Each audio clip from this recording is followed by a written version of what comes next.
सितारों की काश्त एक भी चमका तो हसरते मिटा देगा, एक भी चमका तो हसरते मिटा देगा। अब मैं दावत खिताब देता हूं अजीम मरकजी रहनुमा और उस्तादुल मुजाहिदीन अजीम मुहसन वाजिबुल एहतराम फजीलतुल शेख हजरत अल्लामा नूर मोहम्मद साहब को वो तशरीफ लाएं और अपने मुनफरिद अंदाज में खिताब फरमाएं।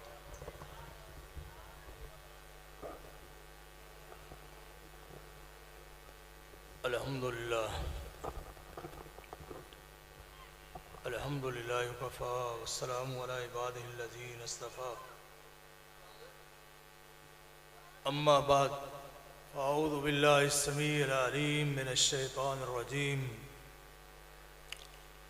फ़ख़लफ़ मिन बादिहिम ख़ल्फ़ुन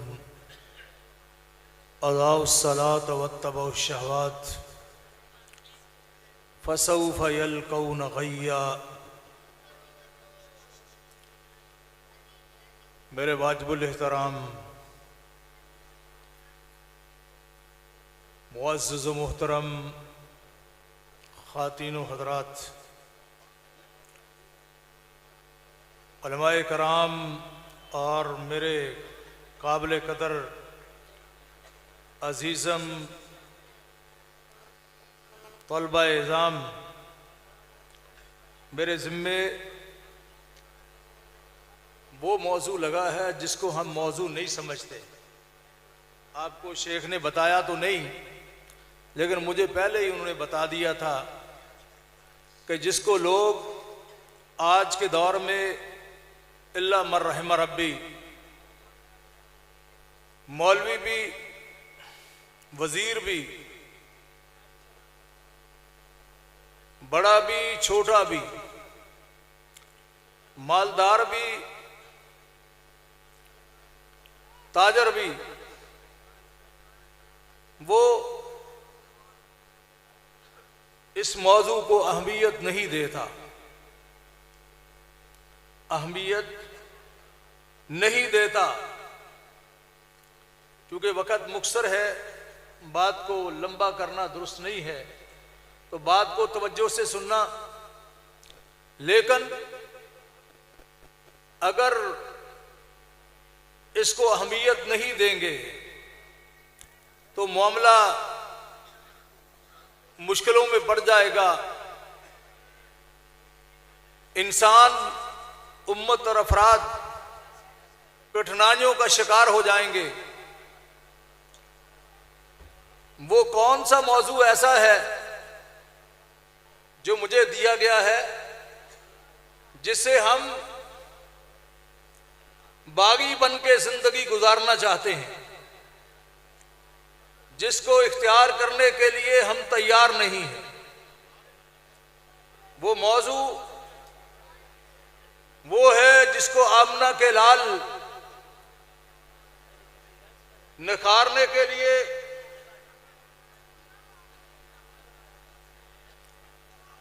और अमल करने के लिए,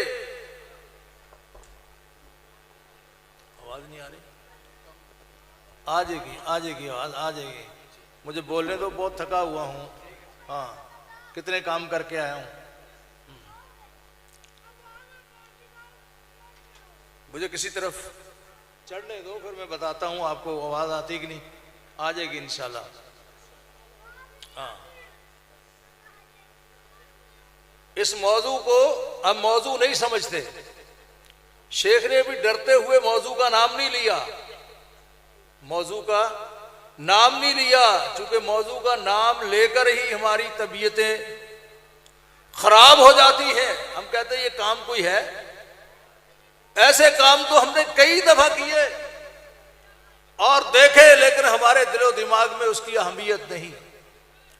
इसकी अहमियत अगर आपको जानना होगी तो आपको हजरत अब्दुल्लाह इब्न अब्बास के पास जाना होगा, हैदर कर्रार हजरत अली मुर्तजा के पास पहुंचना होगा। अगर आपको इसकी अहमियत को समझना होगा सलाम समझना होगा। तो फिर कौनैन के ताजदार के वो खूबसूरत हाथ, कायनात के इमाम का वो जस्ते अतहर जो सारे इंसानों से ज्यादा अफजल था, उसको सहारा देकर वो हजरत अली मुर्तदा रजी अल्लाह ताला अन्हु आपको अल्लाह के घर में ले जाते हुए दिखाई देंगे। वो हैदर कर्रार जिन्होंने गज़वा खैबर के मौका पर वो झंडा थामा जिसके लिए मेरे उमर भी बेताब थे, और वो हजरत अब्दुल्लाह इब्न अब्बास, आप भी दुआ किया करो क्योंकि सारे तालिब इल्म भी बैठे हैं, बाकी तो सारे फारग होकर चले गए, दुआ किया करो। हजरत अब्दुल्लाह इब्न अब्बास वो थे जिनकी कब्र मुबारक एक तो ताइफ में है। आपने अल्लाह से दुआ की थी कि या अल्लाह, ये ताइफ वालों ने मेरा खून बहाया है। उम्मत की मां को जवाब देते हुए आपने अरशाद फरमाया था, जब उम्मत की मां ने पूछा अल्लाह के पैगंबर ये मुझे बताओ कि सबसे ज्यादा तकलीफ आपको ओहद के मैदान में, यार मेरी बात सुनो, अगर तो आप लोगों ने बातें करनी है ना तो फिर तो काम गड़बड़ हो जाएगा ऐसे, इसलिए मुझे कोई मसला नहीं, मुझे जो कहना कह देना, लेकिन ये जिस शख्सियत की बातें हो रही हैं उसकी मजलिस में ऊंचा बोलना भी इंसान की तबाही और बर्बादी के अलावा कोई नतीजा नहीं लाता। आपको पता नहीं है कि ये गुफ्तगू किसके बारे में हो रही है। आपने तो आगे बढ़ना है, हम तो बातें सुनने के लिए भी तैयार नहीं है। उम्मत की मां ने फरमाया, अल्लाह के रसूल सल्लल्लाहु अलैहि वसल्लम मुझे बताओ आपको ओहद के मैदान में सबसे ज्यादा तकलीफ पहुंची है? सबसे ज्यादा? आप फरमाते हैं ऐसा नहीं, ओहद के मैदान में नहीं, ओहद के मैदान में आपके ये अनियाब दांत इसको कहते हैं, ये शहीद कर दिए गए। आपकी पेशानी पर खोद लगा, सहाबी अपने दांतों से खींचने लगे, उनके भी दांत शहीद हो गए। और फिर आप लड़ते लड़ते ओहद के मैदान में गड़े में गिर गए और ऐलान हो गया कद कुतिला मोहम्मद सल्लल्लाहु अलैहि वसल्लम, अल्लाह के रसूल को शहीद कर दिया गया है, यह भी ऐलान हो गया। तो आपसे उम्मत की मां पूछती है, अल्लाह के रसूल ये तो बताओ कि सबसे ज्यादा आपको तकलीफ कब पहुंची, कब? तो आप इरशाद फरमाते ऐसा मुझे तकलीफ ओहद के मैदान में नहीं, मुझे सबसे ज्यादा ताइफ की बस्ती में तकलीफ पहुंची। जब दुश्मन मुझे मारता था, मेरी पेशानी से खून बहकर मेरे जूतों में पहुंच रहा था और फिर मेरे पांव जूतों के साथ चिमट रहे थे, मैं बेहोश होकर जमीन पे गिरता था, मुझे फिर दुश्मन उठाता था, उठा के फिर मुझे मारता था। कहा सबसे ज्यादा अपनी जिंदगी में मैंने मार उस वक्त खाई। हजरत अब्दुल्लाह इब्न अब्बास उस शहर के अंदर मदफून है, कायनात के इमाम बीमार थे, आप मुश्किल कुशा थे इसलिए आप बीमार थे, चल नहीं सकते थे, आप मुश्किल कुशा थे। बहरहाल ये मेरा मौजू नहीं, जो मौजू मुझे दिया मैं उसी में ही बात करूंगा। कायनात के इमाम को देखा कि आपसे घर से, और आप जानते हैं अल्लाह आप सबको मस्जिद नबी भी दिखाए और अपना घर भी दिखाए, और आपका मिंबर जिस पे आप खड़े होकर खुतबा इरशाद फरमाते थे वो भी दिखाए, और जिसमें सहाबा आपके गिरद चार दीवारी बनाकर खड़े होते थे, आपसे तरबियत हासिल करते थे, वो जगह भी आपको देखना नसीब फरमाए। चूंकि देखने से बहुत से बंदे को असबाक मिलते हैं। जब बहता हुआ खून नजर आता है और लड़खड़ाते हुए मुश्किल कुशा वो खुद कुछ नहीं कर पाते,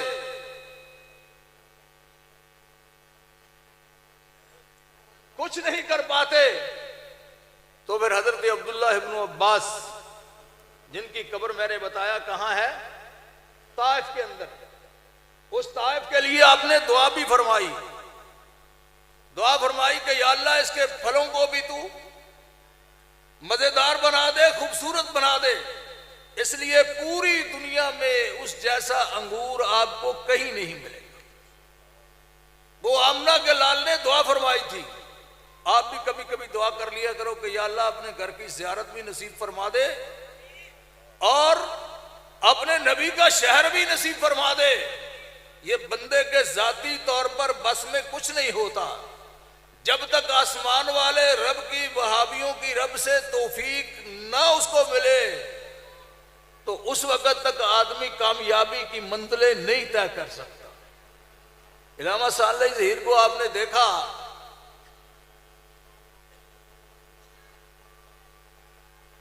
कि 1987 के अंदर किला लक्ष्मण में मेरे उस्ताद थे, अल्लाह उन पर अपनी खुसूसी रहमतें नाजिल फरमाए। जब अल्लाह की रहमतें होती हैं फिर मामले सीधे होते हैं। उन्होंने क्या किया, अल्लाह के दीन की सरफराजी के लिए, सहाबा के वकार और इज्जत के लिए, पूरी अरब दुनिया को रोशनास करवाने के लिए, पूरी अंग्रेजी दुनिया को सच्चे सबक सिखाने के लिए नबी कायनात के सहाबा पर 13 किताबें लिखी। 13 किताबी। दम्माम के अंदर एक बहुत बड़े आलम को मैं मिला। मैं आता हूं अपने मौजू की तरफ ताकि आपको बात समझ में आ जाए। बहुत बड़े आलम को मिला। अंग्रेज ने आपके खिलाफ आपका सारा इस्लाम पेश किया अंग्रेजी जबान में। चूंकि दुश्मन जो है वो घेर घेर के मुसलमानों को मारता है, घेर घेर के वो लाकर मुसलमानों की तहजीबों को तबाह करता है। उसने आपके लिए किताब लिखी है, पंजाबी रस्सी से भी छपी है, अरबी में भी है और तर्जमा उर्दू में भी हो गया है। अंग्रेजी के अंदर तो पहले ही मौजूद थी। उस बुजुर्ग ने वो किताब लिखी। वो 23 जिल्दों में अंग्रेजी भी उस किताब का जवाब दिया। मैं दम्माम में मुझे किसी ने उनके पास भेजा कि जाओ, बहुत बड़े आलम हैं सऊदी अरब के बंदर के पास, उनके पास जाओ और उनको मिलकर आओ। मिलकर आओ। मैं उनके पास जब पहुंचा तो बातें होती रही, अपनी किताब के बारे में बताते रहे कि अंग्रेज ने हमारे साथ ये किया, फलां ने हमारे साथ ये किया, हमारे साथ ये किया। बताते बताते तो मैंने एक इलामा साहब की किताब का जिक्र किया, इलामा सालेह ज़हीर रहमतुल्लाह अलैह की किताब का, कि उन्होंने एक किताब लिखी है इस्माइलिया। ये शियों का फिरका है। शियों का फिरका। पहले ये नमाज पढ़ते थे, अब नमाज नहीं पढ़ते।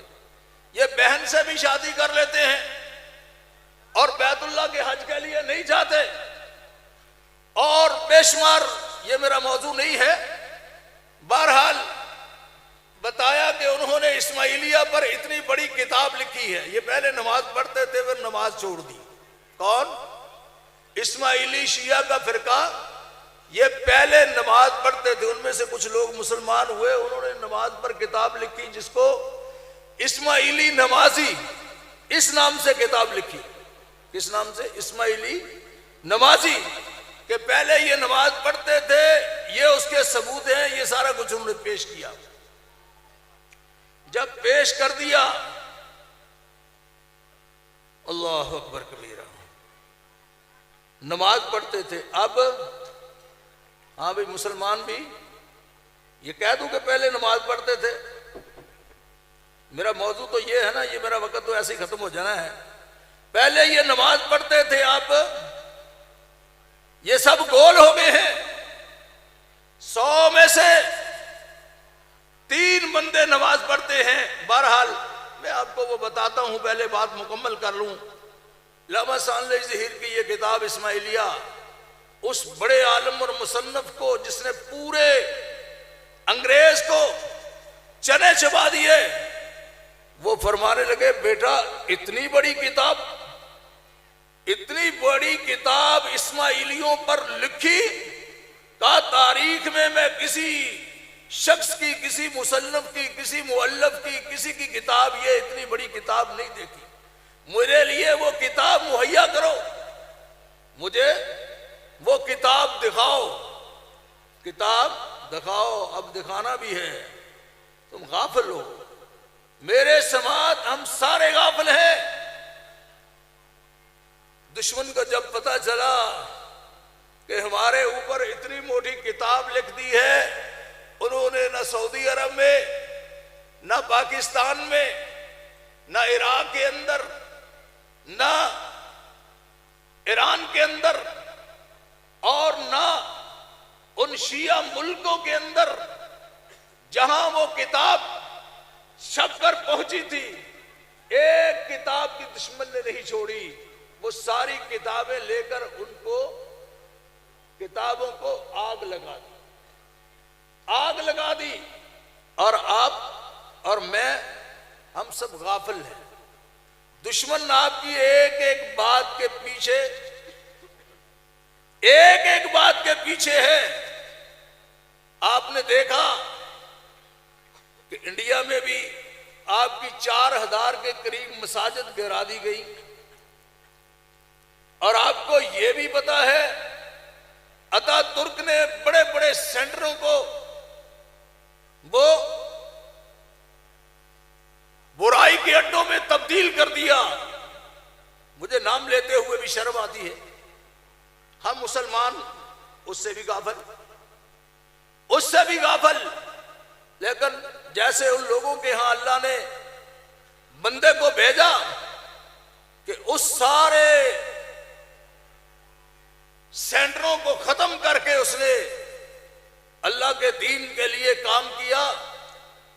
इतनी बड़ी बड़ी मसाजिद तामीर कर दी और इतने बड़े बड़े सेंटर इस्लाम के लिए कि कोई शहर खाली नहीं जहां लाइब्रेरियां नहीं बना दी, और कोई पहाड़ खाली नहीं जहां बेपनाह बड़ी बड़ी मस्जिदें तामीर कर दी। अल्लाह अकबर कबीरा। तो अल्लामा सानवी ज़हीर की मैं बात आपको अर्ज कर रहा था। उसने 13-14 किताबें सिर्फ शिया हजरात पर लिखी, और उन पर भी जो पहले नमाज पढ़ते थे लेकिन बाद में वो नमाज छोड़ गए। अब अबू बकर साहब ने मेरी भी ड्यूटी लगाई कि आप भी शेख साहब एक बात करो, हमारे अंदर न मौलवी नमाज पढ़ता है अल्लाह की कसम, ना नौजवान नमाज पढ़ता है अल्लाह की कसम, ना बाएं बहनें नमाज पढ़ती हैं, न जिम्मेदार नमाज पढ़ता है, और सारे ही इससे इल्ला मन रहम रब्बी, चंद लोग ऐसे हैं जो अल्लाह की तरफ झुकते हैं। मैंने कहा, मैं आपको बात बता रहा था कि आमना के लाल की, आप बीमार हो गए हैं, ये आपको कंधों का सहारा देकर दो शख्सियतें, हजरत अब्दुल्लाह इब्न अब्बास और हजरत अली मुर्तजा रजी अल्लाह ताला अन्हु ने कंधों का सहारा देकर आपको मस्जिद के अंदर, मस्जिद नबी के अंदर ले गए, जिसके सतून गिनना मुश्किल है, जिसके सतून गिनना, जो अपने हुस्न जमाल में लाजवाब है। अल्लाह आप सबको वो अपने इस नबी की मस्जिद को देखने की तौफीक नसीब फरमाए, और आपके लिए अल्लाह राहे हमवार फरमाए। उस मस्जिद के अंदर आपको कंधों का सहारा देकर आप अपने पांव को घसीट कर मस्जिद के अंदर तशरीफ ले गए। क्यों भाई, हमें तो नमाज की जरूरत ही नहीं, आपसे बड़ा कोई है? आपकी शख्सियत को वो है। आप फरमाते हैं कि मुझे तो अल्लाह ने जन्नत की बशारत भी दे दी, सबसे पहले जन्नत का दरवाजा भी खोलने वाला मैं हूं, सबसे पहले कब्रों से जिंदा भी मुझे किया जाएगा और लिवाल हम्द भी मेरे हाथ में होगा और शफात की तौफीक भी अल्लाह मुझे देगा। सब की शानें मान पड़ जाएंगी। अगर बाकी किसी की होगी तो वो कौनैन के ताजदार आपके इमाम हज़रत मोहम्मद रसूलुल्लाह सल्लल्लाहु अलैहि वसल्लम की शान सबके सामने और सबके ऊपर उजागर होगी और आप अपनी उम्मत के लिए भी शफात करने वाले होंगे। और फिर भी मस्जिद में पांव घसीट करके जा रहे हैं। हाँ भाई, आपको घसीटने की जरूरत तो नहीं पड़ी हमें तो वैसे ही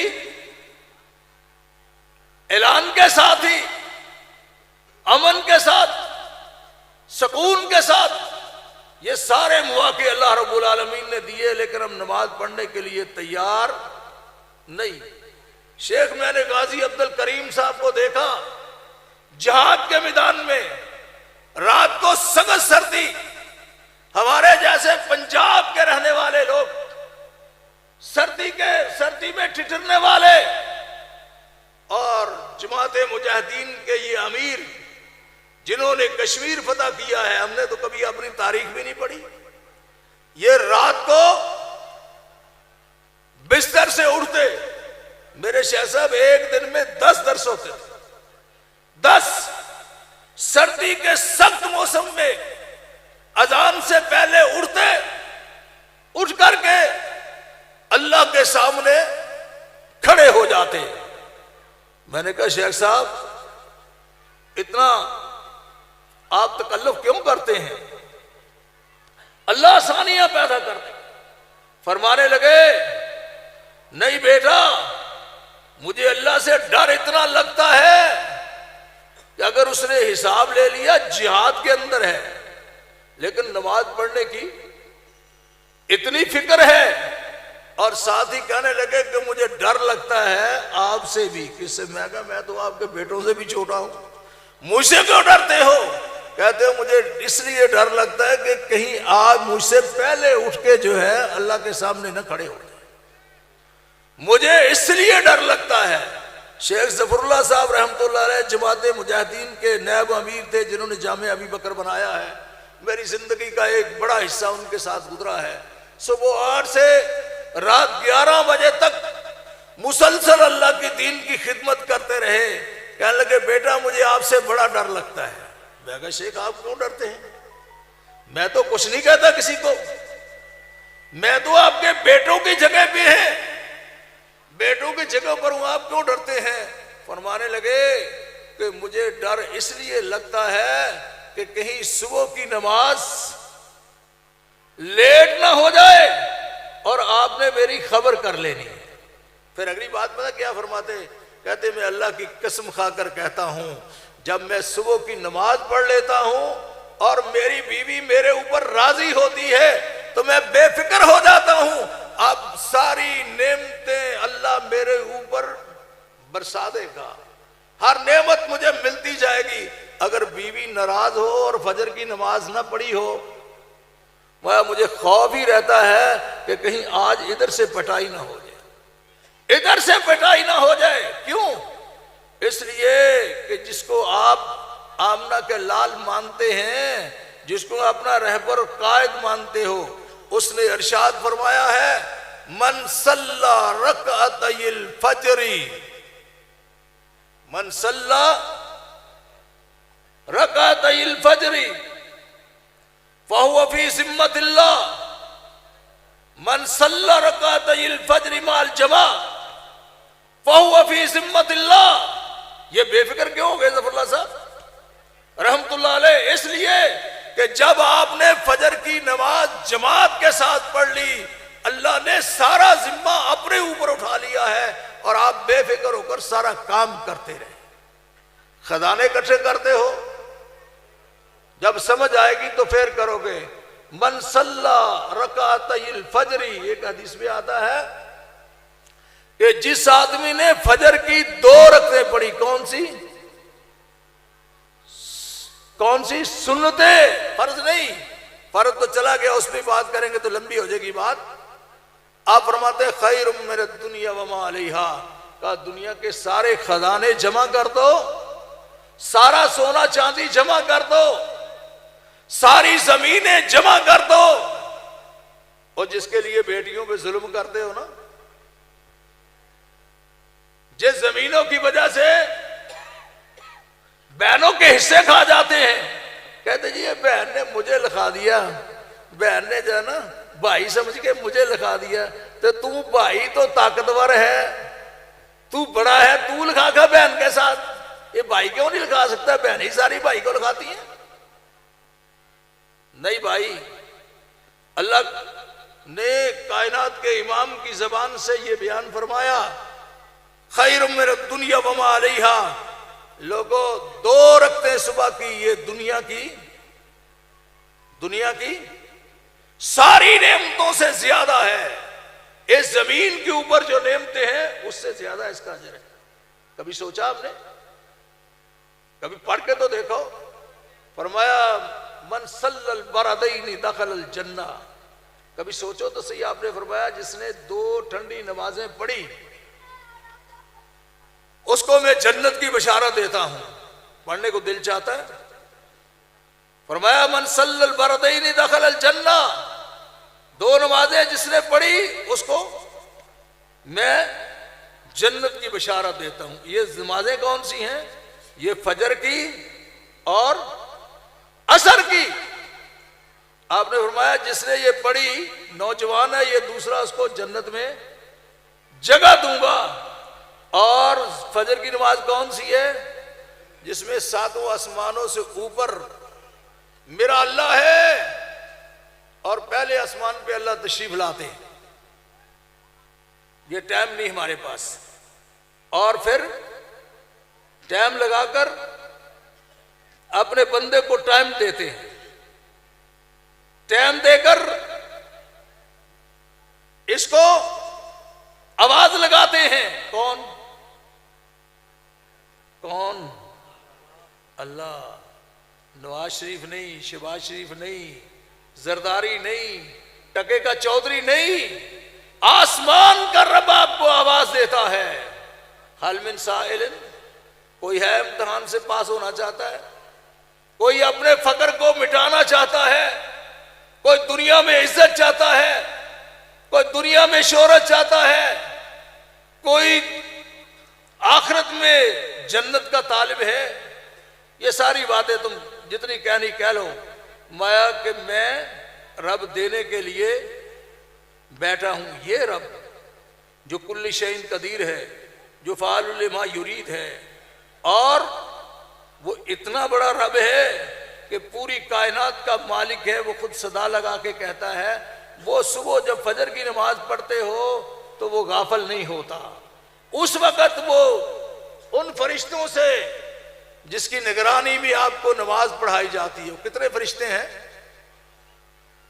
कितने फरिश्ते हैं जो आपकी निगरानी करते हैं? कोई बंदा एक मुझे बता दे। एक वक़्त में 4 फरिश्ते हैं, दूसरे वक़्त में फिर 4 फरिश्ते हैं, और हर फरिश्ता 12 घंटे ड्यूटी देता है। कितनी? 12 घंटे ड्यूटी देता है। और दयानतदार इतने हैं कि उन्होंने PhD किए हुए हैं, MBA किए हुए हैं, सारी रियाजी जानते हैं। दयानतदार इतने हैं कि किसी के साथ खयानत करते नहीं।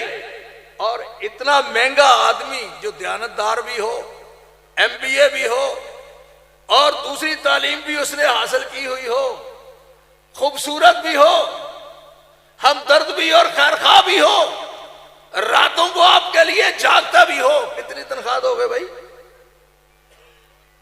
कभी हिसाब किया कितनी तनख्वाह दी उनको? कभी हिसाब करके मुझे बताना। 8 बंदे आपकी निगरानी करने के लिए अल्लाह ने आपका हिसाब जमा करने के लिए रखे।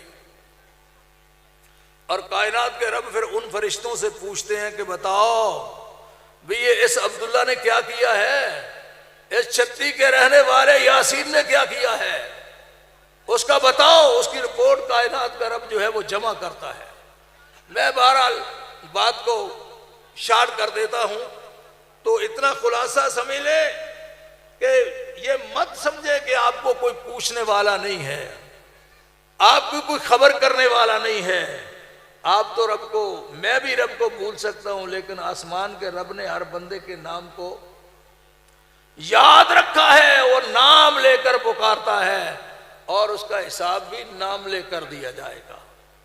तो फरमाया फजर की नमाज में भी होता है और असर की नमाज में भी होता है, असर की नमाज में भी होता है। इसलिए कोशिश किया करो हाफिज़ू अलस्सलावाति व सलातिल वुस्ता व क़ूमू लिल्लाहि क़ानितीन, कि लोगों नमाजों की हिफाजत करो और दरमियानी नमाज का खुसूसी ख्याल रखो। दरमियानी नमाज कौन सी है? असर की नमाज है। आपने फरमाया मन हबित सलातुल असर, मन हबित सलातुल असर फकद हबित अमलु। ये रवायत जामे सगीर के अंदर है और उसकी सनद अलबानी साहब कहते हैं ये सही है, सही है। कहते अल्लाह की कसम खाकर कहता हूं मुझे नहीं पता कि बंदे के जो असर की नमाज को जाया करने वाला है, उसकी नमाज के जाया करने की वजह से उस दिन के उसके अमल जाया होते हैं या उसकी पूरी जिंदगी के अमाल जाया कर दिए जाते हैं। हाँ भी भाभीओ, आप तो नमाज पढ़ने में मारूफ थे। एक आपने फरमाया मैं यफूत सलातुल असर का अन्नम वो तेरा हलो हुआ मालो, जिस शख्स ने असर की नमाज फौत कर दी, उसका अहलो याल, उसका बीवी बच्चे, उसकी ज़रात, उसके माल दौलत, ये सब कुछ तबाह हो गया। दूसरी बातें मैं नहीं करता। ये एक आध नमाज के बारे में आपको मैंने अर्ज किया है। तो मेरे भाइयों कोशिश करो, नबी कायनात दुनिया से तशरीफ ले जा रहे थे और जब जाता है ना बंदा, उस वक्त फिर बड़ी वसीयतें करता हो, मेरा माल संभाल के रखना और मेरे उस बेटे का ख्याल रखना जो छोटी उम्र का है, इस बेटे को पढ़ा नहीं सका, इसका ख्याल रखना, वो सारी बातें करता है। तो आप भी इसका ख्याल रखने के लिए अपने नबियों को, अपने साथियों को बताया क्या, अस्सलात अस्सलात बिमा मलकत अयमानुकुम, लोगों नमाज पढ़ो, नमाज नमाज, और जो लोग आपके ताबे हैं उनका ख्याल करो, उनका ख्याल करो। मेरा ख्याल है कि मौजूद तो ख़त्म नहीं होना, तो साथी कोई आ गए, पहले मेज़ खाली था, तो अभी वो इंशाल्लाह आपकी खबर करते हैं। मैं तो खबर नहीं की, मैंने तो सिर्फ इतनी बात की है कि भाई नमाज पढ़ लो तो आपका फ़ायदा होगा, वरना जन्नत में बैठे हुए आदमी भी सवाल करेंगे, फिर वहाँ जो खजालत होगी ना वो बड़ी मुश्किल है। जन्नत में आदमी बैठे हुए होंगे और कुछ लोग जहन्नम की वादी में जर रहे होंगे, अल्लाह हम सबको महफूज फरमाए। वो जन्नत में बैठे हुए, ये नहीं कि उनकी आवाज आप तक ना पहुंचे, और जहन्नम वाले ये नहीं होगा कि वो आग की लपटों से खत्म हो जाए, वो तबाह हो जाए। फरमाया नहीं होगा, ला तुम की वला तदर, ना उनको जहन्नम की आग छोड़ेगी ना उनको बाकी रखेगी। ला यमूतु फिहा वला यहया, ना जिंदगी मिलेगी ना मौत आएगी, दरमियान में तड़पते रहेंगे। तो अहले जन्नत सवाल करेंगे, हाँ भाई वहाबियो मा सलककुम फी सकर, तुम्हें जहन्नम की वादी में कौन ले आया? ये सुना है ना मौलवियों से, बहुत सुनी आपने। कहेंगे क़ालू लम नकुन नुसल्लीन, हम नमाज नहीं पढ़ा करते थे, वलम नकुन नुतिमुल मिस्कीन, हम मस्कीनों को खाना नहीं खिलाया करते थे, वकुन्ना नखूज़ मअल खाइज़ीन, हमारी जिंदगी फजूल बातों में गुजर जाती थी, वकुन्ना नुकज़्ज़िबु बियौमिद्दीन, हम आखरत के दिन को झुटलाते थे। अगर आखरत पर यकीन हो तो मैं कसम खाकर कहता हूं कोई बंदा नमाज छोड़ सकता, इसका मन है आखरत पर भी हमारा ईमान। इसलिए नबी कायनात ने 13 साल लगाए तौहीद समझाते हुए और आखिरत की फिक्र दिलाते हुए। और जिनको फिक्र होती है तो फिर वो नमाज छोड़ने के लिए कोई तैयार नहीं होता है। तो कुछ मसले भी थे वो हम छोड़ते हैं, चूँकि अबू बकर साहब भी थक गए हैं और वो खड़े हो गए हैं, तो मैं इजाज़त चाहता हूँ। जज़ाकल्लाह खैर, बारकल्लाह फ़ीकुम, शुक्र।